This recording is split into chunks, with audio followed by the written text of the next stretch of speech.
Assalamualaikum dear students. How are you? I hope you all are in good.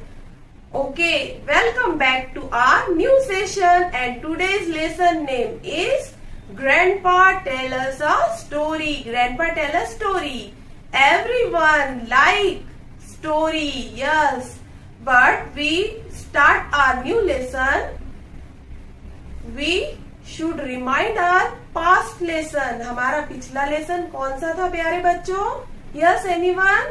Yes, नूजोस project. और नूजोस project में हम किन से मिले हैं? हम मिले हैं नूजो से. नूजो कहाँ से आया था? नूजो मार्स से आया था. और नूजो ने क्या किया? पृथ्वी पर आकर जमीन पर आकर उसने अपना एक प्रोजेक्ट कंप्लीट किया जिसमें अक्षय ने उसकी हेल्प की. देखेंगे यहाँ हम उसकी एक मुख्तसर सी नजर.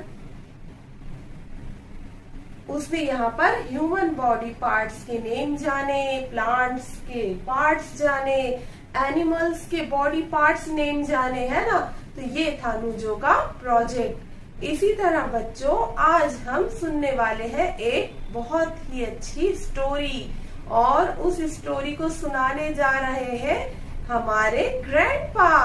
और किसे सुनाएंगे ग्रैंडपा? यस, ग्रैंडपा सुनाएंगे रौनक एंड हिज फ्रेंड्स.